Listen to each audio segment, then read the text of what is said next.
E se a melhor forma de combater o crime não fosse ir atrás dos criminosos, mas sim redesenhar o nosso mundo para que o crime nem tenha chance de acontecer? Hoje, vamos explorar uma abordagem que faz exatamente isso: o policiamento orientado para o problema. Para começar, vamos direto ao ponto com uma pergunta fundamental. Uma que, olha, desafia muito do que a gente acha que sabe sobre criminalidade. Afinal de contas, o que, na raiz, realmente causa o crime? Beleza, vamos aprofundar um pouco nisso. A visão mais comum, aquela que a gente mais ouve, foca no indivíduo. Pessoas más fazem coisas más, e a solução é prender essas pessoas. Mas e se o verdadeiro culpado não for a pessoa, e sim a situação, a oportunidade que surge ali, bem na frente dela? Essa outra forma de pensar muda tudo, porque aí a solução é completamente diferente. Em vez de só reagir ao crime, a gente passa a redesenhar o cenário para que ele nem ocorra. E para a gente entender de verdade o poder que essa mudança de foco tem, vamos olhar para um exemplo que, curiosamente, não vem da polícia não. Vem da área da saúde pública. E é uma história, olha, fascinante.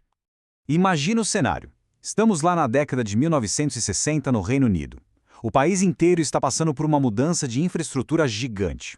O gás que chegava nas casas, o chamado gás de cidade, vinha do carvão e era riquíssimo em monóxido de carbono, que é super tóxico. Ele estava sendo trocado pelo gás natural que vinha do Mar do Norte e não tinha esse componente letal. Uma decisão puramente técnica e econômica, sabe? E é aqui que a história fica impressionante. Olhem só esses números. Em 1958, quase metade de todos os suicídios no Reino Unido usavam gás doméstico. Conforme o gás foi sendo trocado, esse número, claro, despencou, mas o mais chocante é olhar para a coluna do total de suicídios. Ela também caiu. E caiu muito, quase 30%. A gente pensaria que as pessoas simplesmente iam procurar outro método, né? Mas não foi bem isso que aconteceu. E aí está a grande sacada, o ponto central de tudo.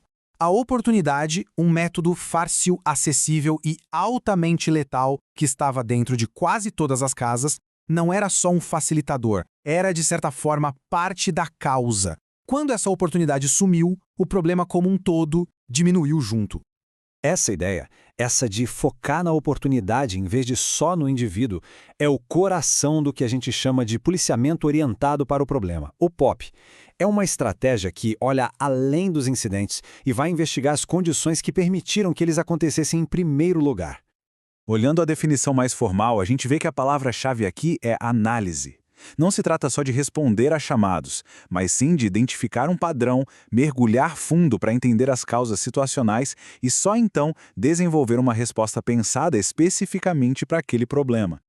Tá, mas como é que se coloca essa filosofia em prática no dia a dia? Não é no achismo, não. Existe um método, um processo bem estruturado para isso. No Brasil, ele é muito conhecido como o modelo IARA. Os passos são bem lógicos: identificação, análise, resposta e avaliação. E isso funciona como um ciclo. Você identifica um problema, faz uma análise profunda para entender as causas, cria uma resposta sob medida e, o que é crucial, avalia para ver se aquilo realmente funcionou. De todas essas etapas, a análise é sem dúvida a que vira o jogo. É aqui que se para de olhar só para os boletins de ocorrência e se começa a investigar o contexto, o desenho de um estacionamento, o horário que um bar fecha, a falta de iluminação numa rua. É um trabalho de detetive focado no ambiente e não apenas no criminoso. Agora, essa análise só vai funcionar se a gente fizer a pergunta certa. E um dos maiores erros que se comete é tratar categorias de crimes como se fossem uma coisa só. O POP nos ensina que, na verdade, a especificidade é tudo.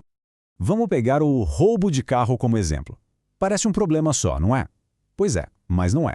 Na verdade, roubo de carro pode ser, no mínimo, uns 5 problemas totalmente diferentes.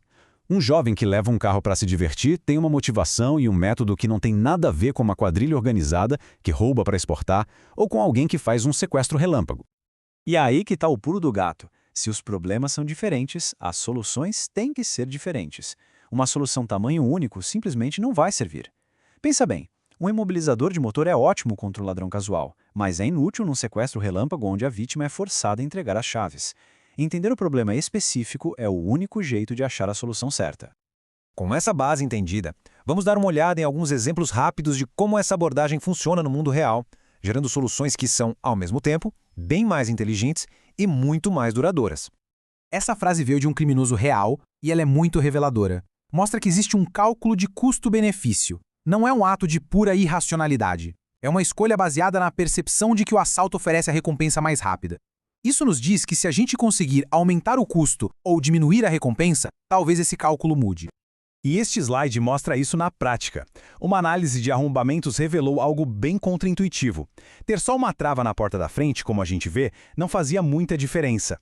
Mas ter travas na porta da frente e também nas laterais, aí sim era eficaz. Por quê? Cada obstáculo extra aumenta o esforço e o tempo de exposição do criminoso. A mesma lógica vale para um rádio ligado ou uma placa de alarme, pois aumenta o risco percebido. São pequenas mudanças na situação com grandes resultados.